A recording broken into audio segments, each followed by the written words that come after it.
안녕하십니까. 하나님의 말씀이 나의 하루에 임재하는 시간, 하나임입니다. 오늘 하루도 하나님의 말씀을 통해서 우리의 목마름을 체험받는 귀한 시간 되길 기대합니다. 네, 오늘은 누가복음 21장입니다. 우리 다 같이 성경을 펴서 천천히 함께 따라 읽도록 하겠습니다. 예수께서 눈을 들어 부자들이 헌금함에 헌금 넣는 것을 보시고 또 어떤 가난한 과부가 2렙돈 넣는 것을 보시고 이르시되 내가 참으로 너희에게 말하노니 이 가난한 과부가 다른 모든 사람보다 많이 넣었도다. 저들은 그 풍족한 중에서 헌금을 넣었거니와 이 과부는 그 가난한 중에서 자기가 가지고 있는 생활비 전부를 넣었느니라 하시니라. 어떤 사람들이 성전을 가리켜 그 아름다운 돌과 헌물로 꾸민 것을 말하매 예수께서 이르시되 너희 보는 이것들이 날이 이르면 돌 하나도 돌 위에 남지 않고 다 무너뜨려지리라. 그들이 물어 이르되 선생님이여 그러면 어느 때에 이런 일이 있겠사오며 이런 일이 일어나려 할 때에 무슨 징조가 있사오리이까. 이르시되 미혹을 받지 않도록 주의하라. 많은 사람이 내 이름으로 와서 이르되 내가 그라 하며 때가 가까이 왔다 하겠으나 그들을 따르지 말라. 난리와 소요의 소문을 들을 때에 두려워하지 말라. 이 일이 먼저 있어야 하되 끝은 곧 되지 아니하리라. 또 이르시되 민족이 민족을 나라가 나라를 대적하여 일어나겠고 곳곳에 큰 지진과 기근과 전염병이 있겠고 또 무서운 일과 하늘로부터 큰 징조들이 있으리라. 이 모든 일 전에 내 이름으로 말미암아 너희에게 손을 대어 박해하며 회당과 옥에 넘겨주며 임금들과 집권자들 앞에 끌어가려니와 이 일이 도리어 너희에게 증거가 되리라. 그러므로 너희는 변명할 것을 미리 궁리하지 않도록 명심하라. 내가 너희의 모든 대적이 능히 대항하거나 변박할 수 없는 구변과 지혜를 너희에게 주리라. 심지어 부모와 형제와 친척과 벗이 너희를 넘겨주어 너희 중에 며칠을 죽이게 하겠고 또 너희가 내 이름으로 말미암아 모든 사람에게 미움을 받을 것이나 너희 머리털 하나도 상하지 아니하리라. 너희의 인내로 너희 영혼을 얻으리라. 너희가 예루살렘이 군대들에게 애워싸이는 것을 보거든 그 멸망이 가까운 줄을 알라. 그때에 유대에 있는 자들은 산으로 도망갈 것이며 성내에 있는 자들은 나갈 것이며 촌에 있는 자들은 그리로 들어가지 말지어다.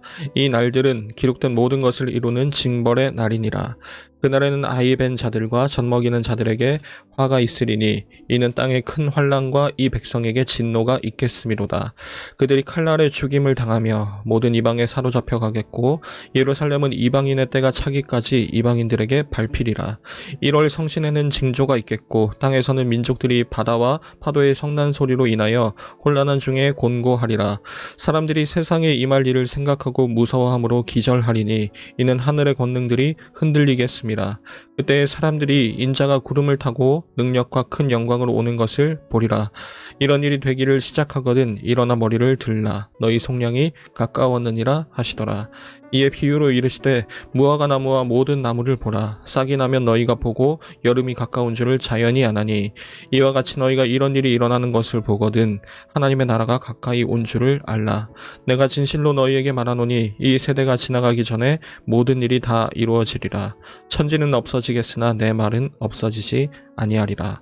너희는 스스로 조심하라. 그렇지 않으면 방탕함과 술취함과 생활의 염려로 마음이 둔하여지고 뜻밖의 그날이 덫과 같이 너희에게 임하리라. 이날은 온 지구상에 거하는 모든 사람에게 임하리라. 이러므로 너희는 장차 올 이 모든 일을 능히 피하고 인자 앞에 서도록 항상 기도하며 깨어 있으라 하시니라.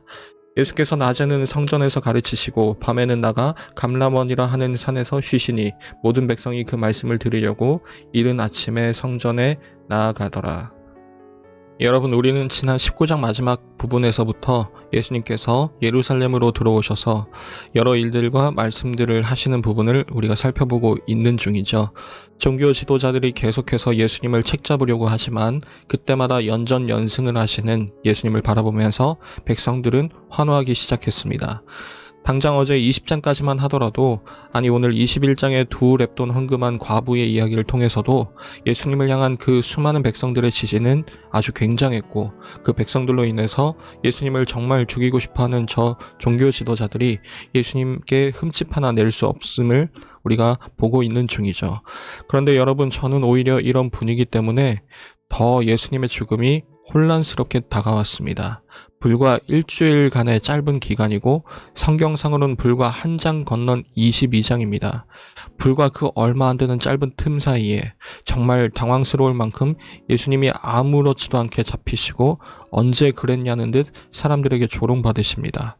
불과 그 며칠 사이에 그 수많은 지지자들이 어디로 사라졌는지도 성경은 기록하고 있지 않고 그 사이에 어떤 일들이 있었는지도 성경은 말하지 않습니다. 우리에게 남겨진 유일한 단서는 바로 오늘 21장 뿐입니다. 불과 이 한 장을 기점으로 대체 왜 이렇게 흐름이 극단적으로 바뀌는지, 대체 어떤 내용이 담겨져 있길래 그런 것인지 오늘 한번 살펴보는 시간이 되었으면 좋겠습니다.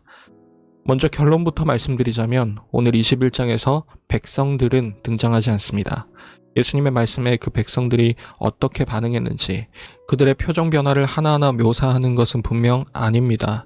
그러나 누가복음의 흐름 속에서 20장에 예수님을 그 환영하는 장면에서 22장에 예수님을 버리는 장면으로의 전환 사이에 오늘 21장이 그 기로가 된다는 것은 분명한 사실일 것입니다. 그리고 그 주된 내용은 바로 환난과 핍박입니다.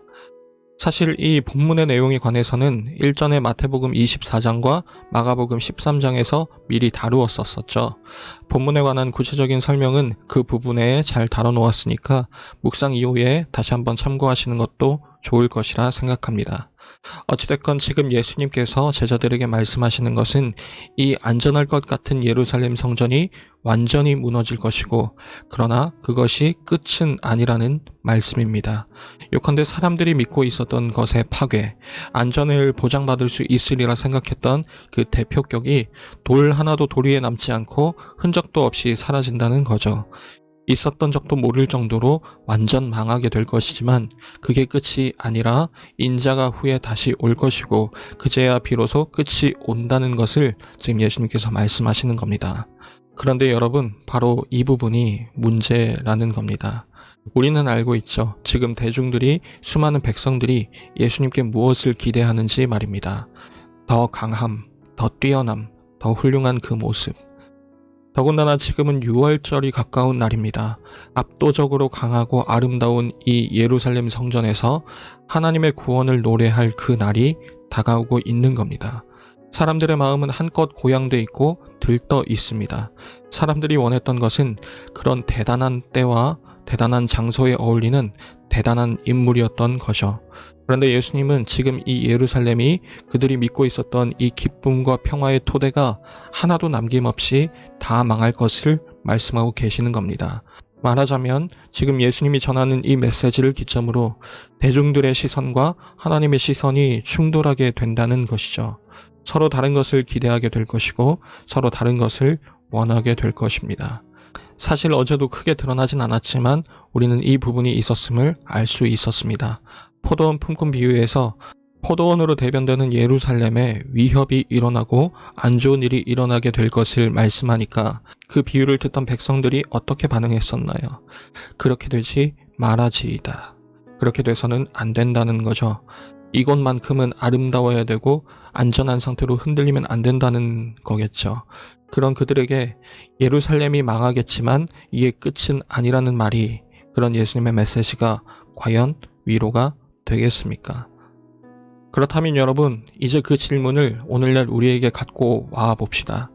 계속해서 악화되어가고 심각해져만 가는 요즘 시대에 어떻게든 한 줄기 희망이라도 붙잡아 보려고 하는 사람들, 그런 우리들에게 그런 희망들이 하나도 남김없이 다 좌초되고 무너지겠으나 그게 끝은 아니니까 인내하고 깨어있으라는 말이 지금 우리에게 위로가 되십니까?